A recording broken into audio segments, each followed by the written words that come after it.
Video games used to have mundane titles, ridiculously so when compared to modern games. Atari's 2600 library hosts a good number of titles that just about describe the contents of the game, but Nintendo and Sega had their offenders too. Submarine Attack, developed by Sega themselves and released in 1990, was only published in PAL regions for the Master System. I don't remember how exactly I originally found this game, but with the title Submarine Attack, I know I had to play it. Such an uninspired title, developed by one of the most creative developers during an enormous boom of quality video games. Were they that confident that Master System owners would buy this game that it didn't even need an appealing outward presentation? The Master System had been available in PAL regions for 3 years when Submarine Attack was released, and Sega's consoles had already hosted a large number of shoot-em-ups by then.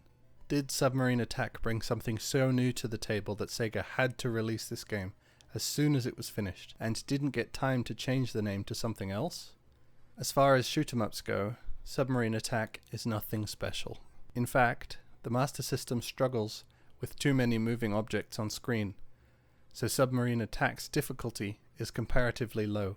As an entry level to the genre, Submarine Attack is very accessible. The Master System controller is fantastic for controlling a game like this. It has 2 buttons and a control pad, but the control pad is much more flexible than the NES. Diagonals are natural for this controller, so moving diagonally in a game never feels awkward or uncomfortable. Unfortunately, the control of the Submarine is abysmally slow without any speed-ups, but after the player has 1 or 2, the movements are satisfactory. There isn't any kind of acceleration or stopping time, so movements are always precise and intentional. Typically, this kind of movement is called translating, since an object is simply being moved across the screen as opposed to simulating forces within a 2D environment. The Submarine can attack in 2 different ways. There is a forward projectile, which travels in a straight line across the screen, and a hurled projectile, which travels in an arc from the top of the submarine, forward, and then downward. There can only be 2 of each torpedo on screen at once, which means that if the target is directly in front of the player, they can fire a lot of torpedoes very quickly.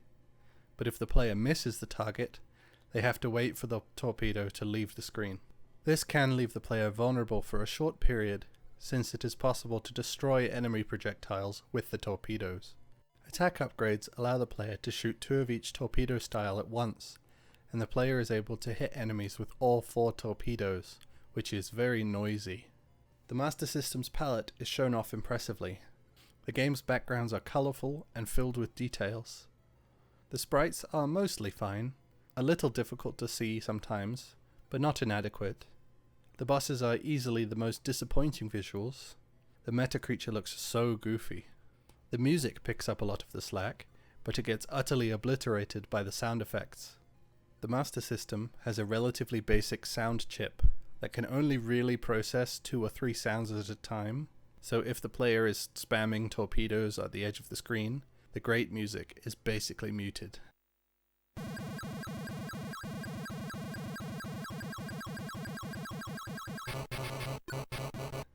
The sounds are okay at best really, nothing special. It's a video game. That's about it. As for the experience of playing the game, I found it to be compelling and enjoyed what was offered much more than I expected to. That being said, it wasn't fun because of flashy gameplay or strategic decisions made during super tight windows. It was fun in the way that learning a new thing is. Pointing to a blank map of the world and correctly identifying where Burkina Faso is, or repairing something and being pleased with the results. Learning when and where enemies would appear, and then positioning the submarine in a way to best deal with those enemies is an especially fun thing to do. The game is only 25 minutes long, but I spent nearly 8 hours with it, memorizing when an enemy will appear, how best to deal with it, and formulating contingencies if I made a mistake. How many lives will I need to defeat the final boss? Well, there are 1-ups available within some levels at certain times. This enemy seems most likely to attack in this way, so I should preempt its arrival by firing a torpedo now. Once the player has all of this knowledge, a A deathless run through the entire game is not only possible, but it is the most optimal way through.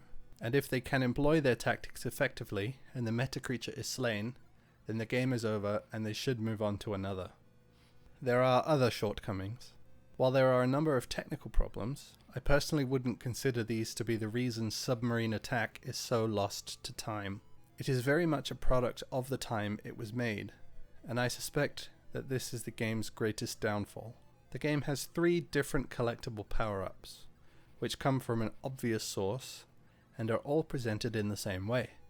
Black squares with the letter indicating which power-up they are.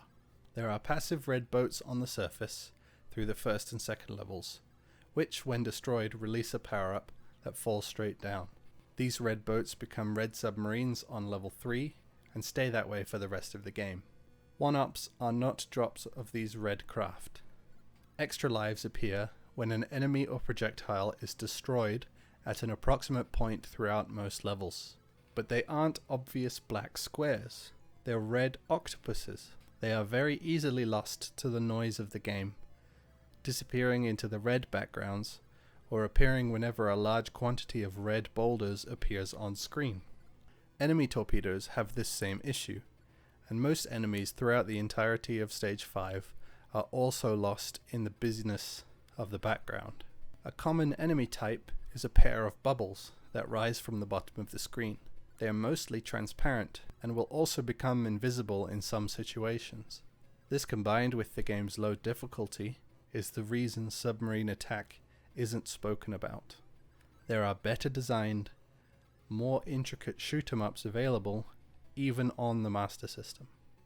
Submarine Attack lives up to its most basic promise. You play as a submarine, and you attack. I know I really shouldn't have expected more, but Tomb Raider, Minecraft, Mario Kart gave me hope. I wanted to be able to tell people not to judge a book by its cover, or a game by its title and box art. But that might be the best way to determine if Submarine Attack is a game you would want to play. And then disregard that and don't play it. Next time, I'll be walking through Purgatory, gathering colour in the hope of being reincarnated.